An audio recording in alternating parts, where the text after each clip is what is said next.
Olá, pessoal. Estamos aqui no mais um bate-papo pela Lei Aldir Blanc. Estou aqui com essas pessoas tão fenomenais, são inspirações para mim, todos os meus amigos aqui nessa roda de prosa. E agora a gente vai falar sobre um outro tema, mais um tema, que é um tema que eu particularmente tenho uma ligação, assim, eu mergulhei nesse tema nos últimos anos, principalmente na pandemia, aí me vi num desejo por conhecer, por estudar, por buscar, né, e fiz naquele momento alguns bate-papos nas minhas redes sociais com algumas pessoas que também estão aí em vários lugares dialogando sobre isso, enfim.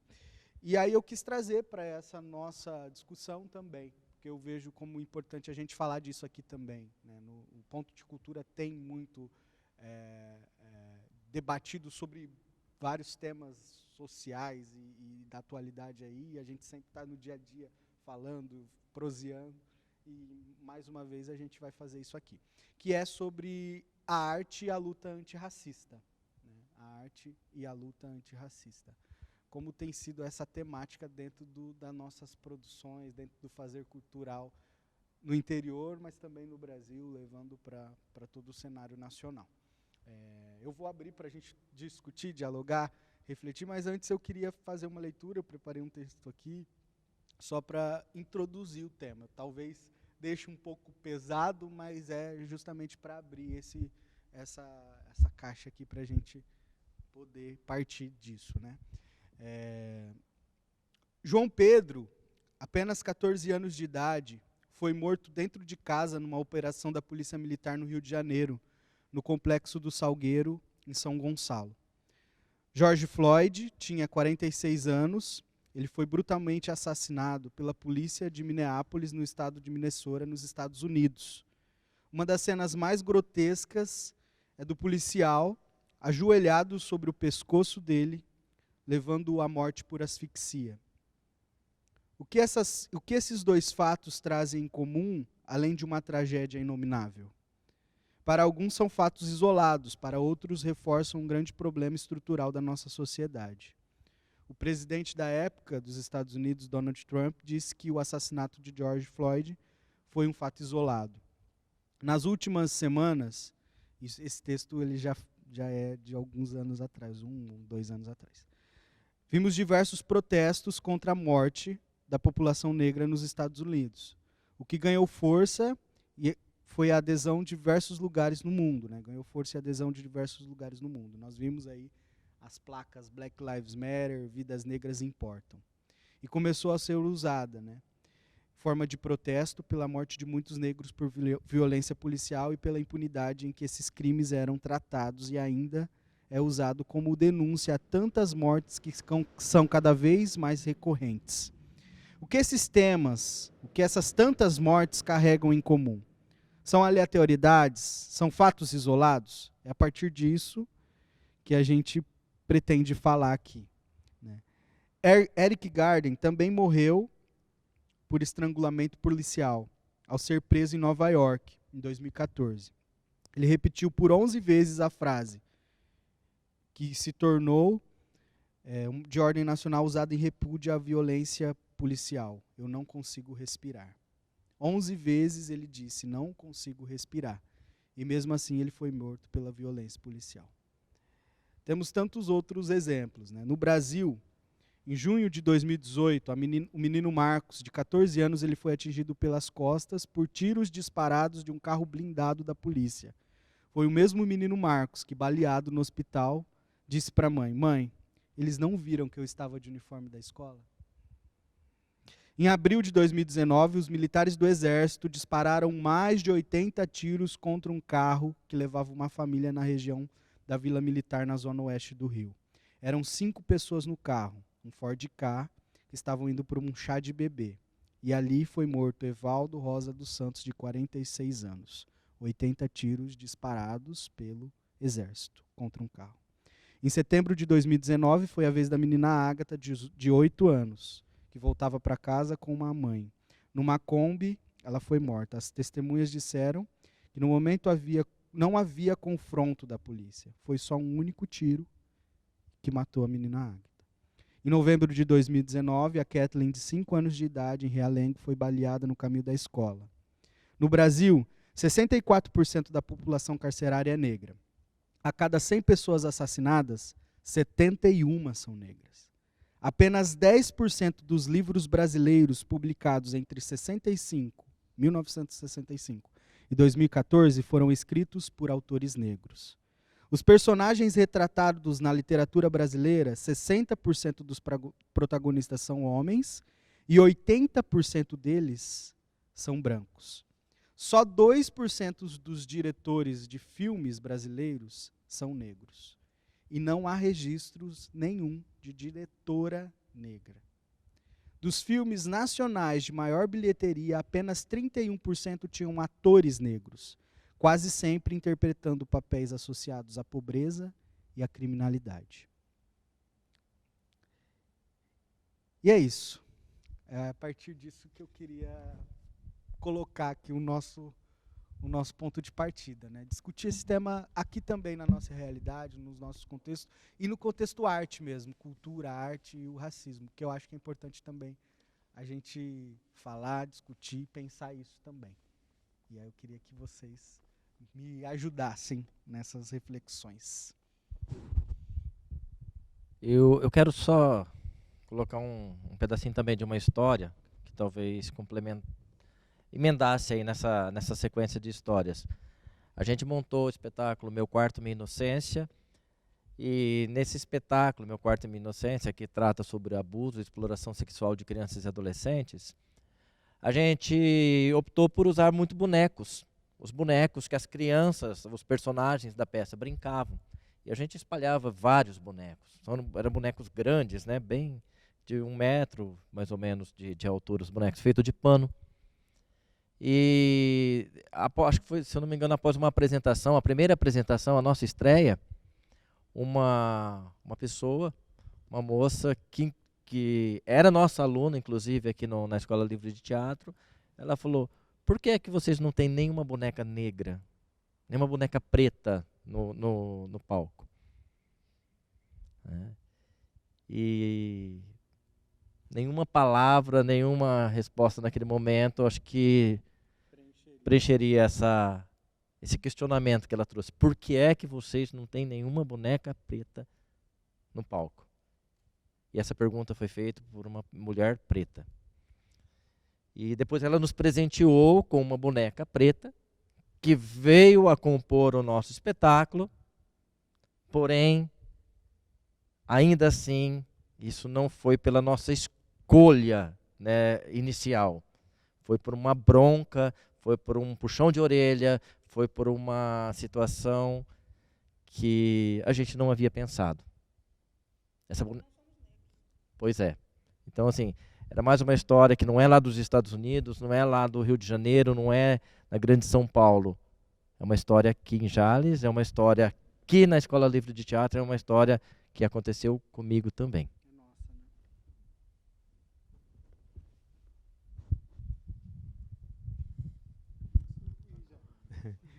Só para colocar assim, aumentar a quantidade de questionamentos aí.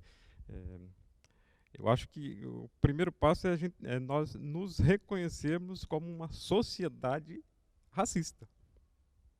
Nós somos uma sociedade racista e por conta disso e muitas coisas que foram acontecendo na nossa vida, na escola, na família, na igreja, e nos clubes, no trabalho, a gente reproduz atitudes como essa, né? A gente a gente reproduz atitudes que são racistas, que são excludentes, que excluem que exclui essas possibilidades, essas novas possibilidades. Eu acho que, sim, primeira coisa é se reconhecer como uma sociedade racista e que, ainda que eu me declare antirracista, eu, muitas vezes, no meu cotidiano, no meu dia a dia, eu me pego em atitudes racistas, né? Em atitudes que podem ser caracterizadas como racistas, né? Piadinhas que a gente faz, ou frases que a gente constrói no nosso dia a dia, que são racistas, né? Então, a primeira coisa é se reconhecer como sociedade racista e se declarar antirracista e procurar se policiar nas nossas produções, né, nas nossas produções culturais. Eu acho que só para colocar um pouco mais de pimenta aí nessa discussão. Parece que é um tema que traz peso, né? Uma coisa mais. Mas eu acho que é por aí mesmo. Eu acho que na nossa vivência a gente tem que refletir, estar sempre em alerta para refletir sobre isso, né? Porque é o que o Cleiton falou, né? A coisa está acontecendo no Rio de Janeiro, em São Paulo, mas a gente não reflete o que está acontecendo aqui, né? Na nossa produção, no nosso fazer, na nossa cidade, na nossa realidade. Né, os contextos racistas que nós temos aqui também. Recentemente tivemos o caso de um professor aqui na região que foi parado pela polícia, teve toda uma situação, ele com a família, né, a filha, se eu não me engano, no carro, e a polícia fez uma abordagem totalmente violenta, né, isso aqui. Né, então, assim, também temos situações, né, de violência, mas também de detalhes, né, das nuances desse racismo estrutural mesmo, como vai dizer o Silvio Almeida, né? E a Djamila tem, dentro do que o Zé falou, Djamila Ribeiro tem uma frase, né? Numa sociedade como a nossa, né? Racista não basta só não ser racista, né? Eu não sou racista. A pessoa pode dizer, eu não sou racista, eu não me vejo como racista, mas não basta não ser só racista. Nós precisamos ser antirracista. Né? Que aí tem um peso maior, né? Nós precisamos ser contra o racismo, combater o racismo, né? E nesse enfrentamento. Nós somos frutos de 300 anos de escravidão.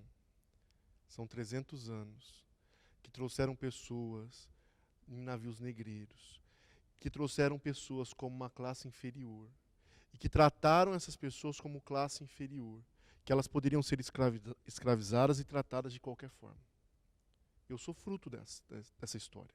Você é fruto dessa história. Todos nós que estamos aqui somos frutos dessa história. A minha mãe é negra. É filha de negra. E a gente não tem consciência, eu não posso saber qual é a origem, qual foi a origem dos meus ascendentes. Eu não sei de onde veio, como uma família de italianos sabe o sobrenome. Eu não sei o sobrenome dos meus avós, dos meus bisavós, dos meus tataravós. Porque eles impediram que a minha família soubesse isso. Os negros são tratados como massa e não como pessoas. E foram tratados assim durante muito tempo. Recentemente, tiraram os negros da senzala e colocaram nas favelas. Mas continuam tratando os negros da mesma forma. As políticas do Estado, os agentes do Estado, a sociedade em si trata os negros como pessoas de classe inferior, enquanto não são a maioria. Os negros e os descendentes dos negros são a maioria e deveriam ser tratados como tal. Na minha classe, na universidade, aqui no teatro, em qualquer outro local. E compete ao teatro, à música, a dança, tentar ser um agente para tentar diminuir essa diferenciação social. O governo tem políticas, tinha pelo menos políticas, que tentavam diminuir isso, as cotas em concursos, tentar incentivar os negros a que estudassem. O doutor Fernando Juiz aqui da Vara do Juizado, em uma edição do Sarau que a gente fez aqui, ele fez um poema belíssimo sobre os negros aqui. Cabe às pessoas, à sociedade, também olhar com esses olhos os negros. E cabe ao teatro, como agente de inovação, agente de reflexão, as artes em si, modificar isso. E fazer as pessoas refletirem, fazer a nossa sociedade refletir. Né? Nós devemos muito isso ainda. Os nossos as nossas peças, as nossas histórias, os nossos atores, as nossas ações. Falta muito ainda. Falta muito de mim, falta muito de cada um aqui, falta muito da nossa sociedade. O racismo existe, mas não basta não ser racista. É necessário ser antirracista. É necessário expurgar esse mal da nossa sociedade. Eu vou falar da parte da escola, porque não só a arte, mas a educação também precisa urgentemente contribuir com essa visão antirracista, né? Porque as crianças passam a maior parte do tempo na escola, com a gente, né? E eles têm a referência, tanto de negros quanto dos povos originários, dos indígenas, as referências dos livros, das apostilas. É isso que eles têm, né? Então, quando eu chego numa aula onde a gente canta em dialeto africano, que eu ensino as músicas para eles, né? As músicas africanas ou as músicas indígenas também, e daí eu mostro imagens de amigos meus que são indígenas, né? Que eu conheci através dos pontos de cultura ou os quilombolas, e eles falam assim: nossa, tia, você já foi para a Índia? Né? Eu falei: não, aqui não é, não, mas não é a Índia, né? E para eles o negro é sempre aquele que veio no navio escravizado e tarará, tarará. Então ele não sabe assim que tem que existe negro que escreve, que canta, que faz poesia, sabe? Não tem essa referência. Porque nos livros, quando não tem muito pouca referência. Tipo assim, 2 páginas para falar e 5 páginas para bater que ele veio escravizado. Então é massivo isso, né? É desde a escola, é desde a educação. Tem umas passagens. Eu estou há 6 anos na rede municipal de Santa Clara do Oeste, com aulas de musicalização. Nas minhas aulas de musicalização, a gente sempre canta música indígena e música africana. E num dos anos, que eu não me lembro qual, em novembro, mês da consciência negra, eu fui construir as bonecas abaiomis com eles, né? Contar uma história, porque existe uma história inventada de rasgar a saia das mulheres nos navios, e daí com esse tecido elas construíam as bonecas, e não é nada disso. Essa é uma história fantasiosa para vender. Bom, enfim, fui construir as bonecas com eles, a gente conseguiu os tecidos, eles trouxeram, eles estavam curtindo pra caramba. Aí um dia, já tinham construído, levado para casa, cheguei no outro dia na escola, uma aluna chegou e falou assim: ô tia, a fulana pegou sua boneca e enterrou. Eu falei: ai, mas por quê? Ah, porque a irmã dela falou que aquilo é do demônio. Eu falei: ah, é? Mas você acha que a tia ia vir para a escola ensinar vocês a fazer uma boneca do demônio? Vocês acham que o tio Davi, né, que é o diretor, né, o secretário, você acha que ele ia deixar a tia fazer isso? Aí ela pensou. Aí veio outro e falou assim: ah, ela pegou a minha e enterrou também. Aí tinha assim, enterrado umas 4, 5 bonecas. Porque procuraram na internet e tem algum site que faz alusão a isso. Como a internet tem do bem, tem do mal também, né? Você tem que saber onde procurar. E aí enterraram a boneca. Aí eu fui, contei a história toda de novo, com muita paciência, né? Porque a gente não sabe da onde a irmã, né, tinha tirado. Diz que a mãe falou, enfim, isso você tem que ter muito cuidado, né? Porque você está ali tratando com crianças de várias religiões diferentes, de culturas diferentes, de criações diferentes, enfim. Aí eu fui, contei. Aí ela virou para mim e falou assim: nossa senhora, enterrei minha boneca à toa? Eu falei: você enterrou sua boneca à toa, porque aquilo é um símbolo de amizade, é um símbolo de seja bem-vindo à minha vida, é um símbolo bacana, né? Aconteceu isso. Teve também um outro ano, por ocasião das bonecas abaiomis, por exemplo, que o pai chegou na escola e falou assim: mas o meu filho tem que construir um boneco, não uma boneca. Eu falei: então, mas eu estou construindo boneca. As bonecas abaiomis. Ele não precisa brincar com a boneca se ele não quiser. Ele pode dar de presente para a mãe dele. Ele pode dar de presente para outra pessoa. Porque o intuito era isso, eles construírem, em dezembro, eles presentearem alguém, no Natal, sabe? Teve isso. Teve uma vez que eu estava dando aula, a gente estava cantando Sansa Croma, e tinha uma aluna muda. Ela, que até então sempre cantava. E aí dei aula dela, falei assim: por que você não está cantando hoje? Minha mãe falou que eu não posso cantar essas músicas de macumba, não. Eu falei: oxe, mas não é música de macumba. Só é um outro dialeto, é uma outra língua. Eu sofro isso diariamente. É diariamente na educação. Porque, além de você estar ali com as crianças, tem por trás a educação de casa, as crenças de casa. E tem que se tomar muito cuidado, né? E em relação aos indígenas, eu acho que são, aos povos originários, né, são estereótipos mesmo. Não é tanto assim, ninguém fala. Se eles chegarem cantando em Guarani, Tupinambá, ninguém fala nada em casa. Mas o estereótipo que a própria criança conhece, que o índio é aquele que vive pelado no mato, caça e dorme. Né? Então, quando você mostra um indígena como Daniel Munducuru, por exemplo, que tem vários livros, que tem prêmios, né? Quando você mostra a própria Luana, que mora aqui em Araçatuba, que é Guarani, que já trabalhou na cultura, que é enfermeira, que é assistente social, e fala que ela estudou, mas que ela é indígena, ela não deixa de ser indígena. Quando você explica que o indígena urbano, ele não deixa de ser indígena porque ele está no contexto urbano. Né? Então, eu nasci no Japão, sou japonês, venho para o Brasil, eu deixo de ser japonês. É meio essas alusões que eu uso com eles, para eles poderem entender. Né? Então, a educação tem um papel importantíssimo nessa visão dessas crianças. Mesmo que em casa haja o confronto, ela ouviu de outra forma, para talvez mais tarde ela fazer o juízo dela. Agora, se ela não ouve de outra forma, o juízo dela vai ser sempre o mesmo. Então, eu digo isso por experiência própria. Eu tive uma menina, por exemplo, que ela não dava a mão para 2 amigos da sala de aula. Eles eram negros. Se eu fizesse a roda, e ela tivesse no meio, ela tivesse que dar a mão para eles, sabe quantos anos? 8. 8 anos. Por que essa criança não dava a mão para 2 amigos negros? Cara, isso é horrível. Isso é horrível, isso é muito horrível. E aí, conversando com ela, porque ela chegava a entrar em pânico. Ela chorava. E aí, conversando com ela, eu descobri que era porque os meninos eram negros. Olha que doidice, né? Eu lido com isso todo dia.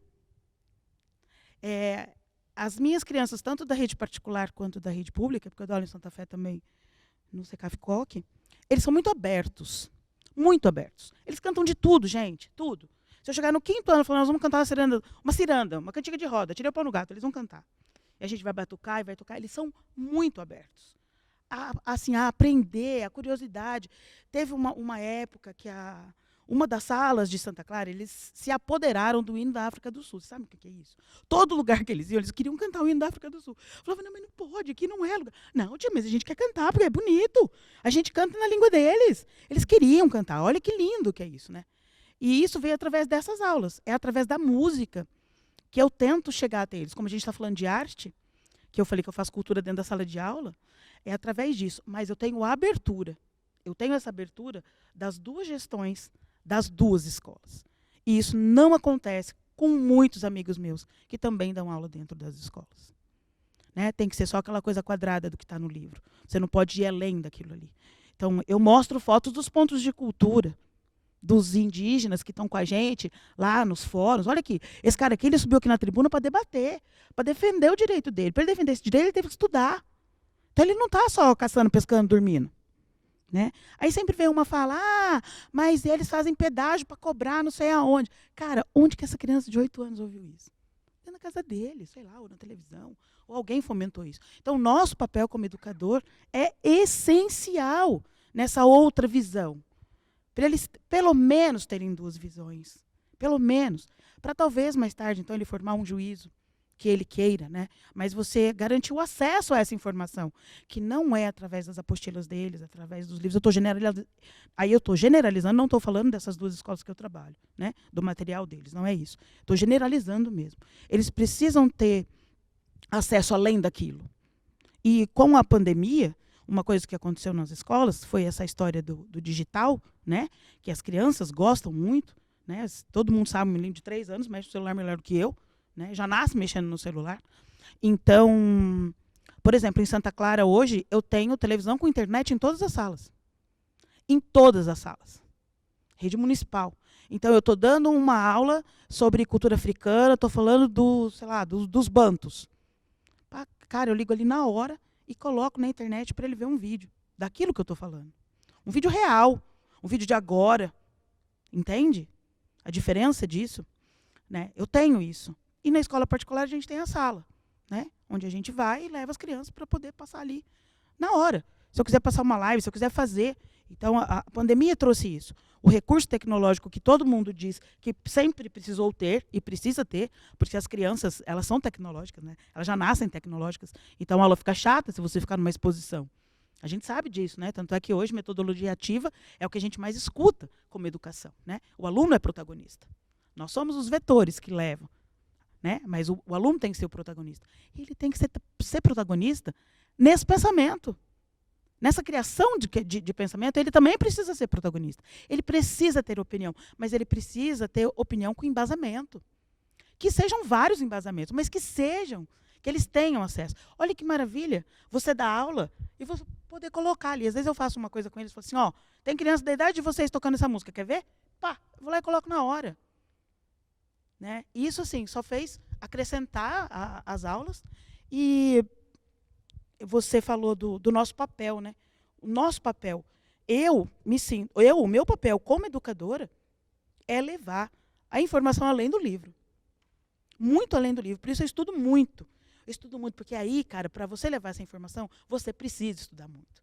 E você precisa procurar opiniões e debater com pessoas e conversar e ler coisas de pessoas negras. Porque você tem que saber como ela sente na pele. Quando eu disse, você falou que a moça fez a pergunta, né? Por que não tem uma boneca negra? Eu não faria essa pergunta. Eu falei, porque não somos negros. No fundo, somos negros, né? Todos somos. Eu disse, não sou negra ali naquele contexto. Então, eu não ia perguntar para você, por que não tem uma boneca negra aqui? Entende? Mas eu sou negra, olha isso aqui. Né? Toda a família da minha mãe, da parte da minha mãe, é negra. Foi daí que veio esse cabelinho, essa boquinha. Porque tem criança que me pergunta. Tem criança que pergunta, tia, por que o seu cabelo é enrolado? O seu pai da sua mãe também é? E daí a gente, nisso, pronto, aí virou Paulo Freire, porque aí veio a palavra provocativa, e a aula mudou completamente por causa da pergunta dela. E aí eu mudo a aula sem problema. Vamos falar de cabelo. E aí vamos cantar música de cabelo. Entende? E aí chega na criança de uma forma com que ela compreenda. Outra coisa, é a história que eu bato muito, eu não sei se isso já aconteceu com vocês, mas eu sei que na escola aconteceu, é a história do lápis cor de pele. Lápis cor de pele. Pergunta para o seu filho qual é o lápis cor de pele. Ele vai te mostrar um salmão, que é um rosa. Quem é que tem pele rosa a não ser a pantera cor de rosa, gente? E, a partir disso, eu provoco neles essa reflexão. Eu saio pegando o lápis rosa e colocando pertinho de todo mundo. Falo, quem que é igual a essa cor? E eu vou pondo no braço, no meu, de todo mundo. Aí eu falo, agora põe todo mundo no braço aqui, vamos ver quantas cores tem aqui. E aí eu começo a retirar lápis em tons de bege, marrom, preto, e misturo. Falo assim, qual parece mais, gente? O rosa. Ai, tia, mas esse aqui. Falo assim, falaram para vocês. Alguém falou, também falou para mim. Que o lápis cor de pele é a cor salmão, mas não é. Ninguém tem pele rosa dessa cor. Sabe? E aí você provoca. Maravilhoso escutar isso, principalmente por algumas descobertas que eu me fiz. Eu sempre me tive como não racista. Eu não sou racista. Principalmente nos discursos. Eu tenho amigos negros. Trabalho com pessoas negras. Mas eu fui me descobrindo aquela parte racista da criação de 300 anos da nossa sociedade racista, e que é mesmo, por conta dos filhos, que foram chegando e foram me alertando de algumas coisas, que eu nunca me dei conta disso. Então, a hora que você chega e fala, que traz esse tipo de educação, em que você vai trazer o batuque da África, o batuque dos indígenas, ao som, a possibilidade de discutir cabelo numa aula, isso é maravilhoso, e eu vejo que é só dessa forma que a gente pode transformar. Porque é muito difícil se reconhecer naquilo que a gente não se reconhece. Então, esse é um processo que é doloroso, que é demorado, que é difícil, e que as crianças são a chave de transformação disso tudo que acontece e que nós não assumimos. É isso. E que a arte está junto, né? porque eles fazem aula de música comigo e dentro da aula de música a gente consegue, através da música, né, chegar até eles com um assunto tão pesado, com um assunto, né, eu jamais leria para os meus alunos de primeiro ano um texto desse, mas eu posso dizer isso de outras formas, né? E aí eu pesquiso muito para chegar, para essas músicas chegarem até eles. E tem sido muito bacana, são 6 anos nessa rede municipal e 4 anos em Santa Fé. Tenho liberdade para isso é importante. Né? Eu tenho liberdade da gestão. Então, se você tem liberdade da gestão, que é o seu amparo, pode chegar o pai falando que o menino tem que fazer boneca, pode chegar outro falando que está cantando macumba, pode falar... Vai falar assim, não é nada disso. Entendeu? Não é nada. Então, você tem segurança também, né? Apesar do cuidado, você tem a segurança para trabalhar. E eu acho que o que os educadores precisam é isso. É ter essa mente aberta da gestão para ter a segurança dele poder tocar nesse assunto. Assim como violência sexual, educação sexual, enfim. E é isso.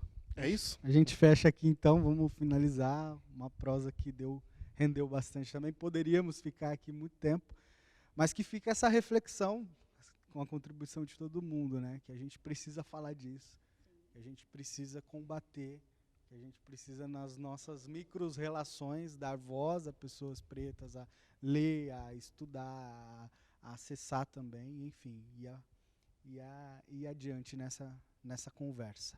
A gente agradece, obrigado, atenção, esse foi mais um bate-papo, a nossa 27ª mostra continua. Vai ter uma... legal, bem lembrado. Nós temos na programação da mostra um trabalho feito aqui pela Escola Livre de Teatro, com os nossos alunos, crianças de 7 a 12 anos, que vão se apresentar aqui no Teatro Municipal, contos e aventuras populares, que são contos folclóricos e contos africanos. Olha aí a arte promovendo essa transformação. Promovendo com as crianças, né, aqui da escola, esse trabalho que vai ser apresentado no dia 25 de junho. Então, fica o convite para todo mundo. A mostra vai de 20 a 26 de junho. Todo mundo levantando. Venham prestigiar a mostra. É uma programação muito recheada. O Manuel vai estar se apresentando, o Chico Santo e a Vaca Estrela, o diretor Carlinhos com o espetáculo Onde Está Você? Onde está enfim, você? Todo mundo vai estar aí Cassiano? envolvido na nossa 27ª mostra. Beleza? A gente agradece. Esse é um projeto financiado pela Lei Aldir Blanc aqui de Jales. Muito obrigado e até uma próxima. Valeu!